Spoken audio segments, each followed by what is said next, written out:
CrafrikMediaTV. Kindly like, share, and drop your comments on our videos.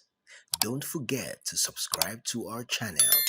China, the largest government creditor to emerging economies, has said it will forgive 23 interest-free loans to 17 African countries and redirect $10 billion of its International Monetary Fund reserves to nations on the continent.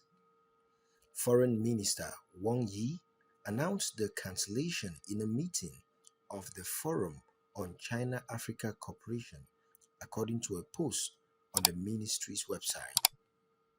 In recent years, China has established itself as Africa's largest bilateral lender, bankrolling key infrastructure projects on the continent as well as giving out loans.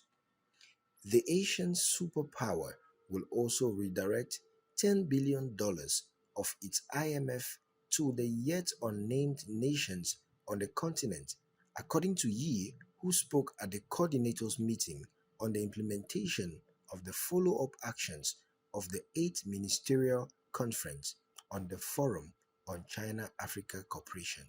It's not clear if Nigeria will be included among the benefiting countries, but checks on the Debt Management Office showed that as of March 31, 2020, the total borrowing by Nigeria from China was $3.121 billion. This amount, it said, represents only 3.94% of Nigeria's total public debt of $79.303 billion as at March 31, 2020. Similar in terms of external sources of funds, loans from China, the government said, accounted for 11.28% of the external debt stock of $27.67 billion on the same date. The Chinese government did not provide details on the value of the loans which it said matured at the end of the year, nor did it state which nations owed the money. Since the year 2000, Beijing has announced multiple rounds of debt forgiveness of interest-free loans to African countries, cancelling at least $3.4 billion of debt through 2019, according to a study published by Johns Hopkins University School of Advanced International Studies. The cancelled debt was limited to mature, interest-free foreign aid loans, with Zambia receiving the most cancellations over that period. However, the vast majority of China's recent lending in Africa, such as concessional loans and commercial loans, have never been considered for cancellation. The report added, though some of it has been restructured. Surging inflation had triggered a wave of interest rate increases by central banks worldwide, including the US Federal Reserve, which drives up the cost of sovereign loan repayments.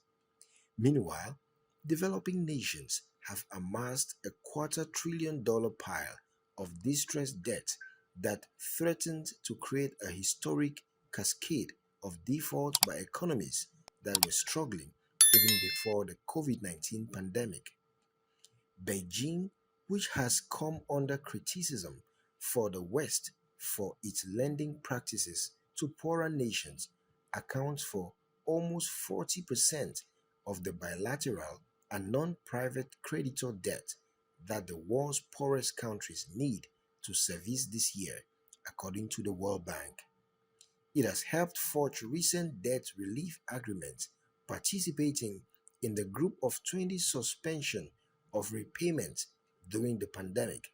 The announcement highlights China's effort to build ties with developing nations, particularly through its Belt and Road Initiative, the report said. The United States and China are competing for influence around the world, and Beijing's announcement come at a low point in ties between the two superpowers. With tensions rising following a visit to Taiwan by U.S. House Speaker Nancy Pelosi earlier this month, the IMF's record $650 billion resource injection last year was intended to help its members weather the effects of the COVID-19 outbreak. But Fund Chief Kristalina Georgieva has urged richer nations to do more by lending their reserves to poorer ones. Wang said that the country was willing to channel $10 billion worth of China's special drawing rights through two of its fund trusts set up to help poor and middle-income nations. Since the FOCAC took place in Senegal in November last year, Beijing has delivered $3 billion of $10 billion of credit facilities pledged to African financial institutions, Wang said in a speech. In addition, China this year has agreed to tariff-free entry to 98% of exports from 12 African countries and has provided emergency food assistance to Djibouti, Ethiopia, Somalia, and Eritrea, Wong said.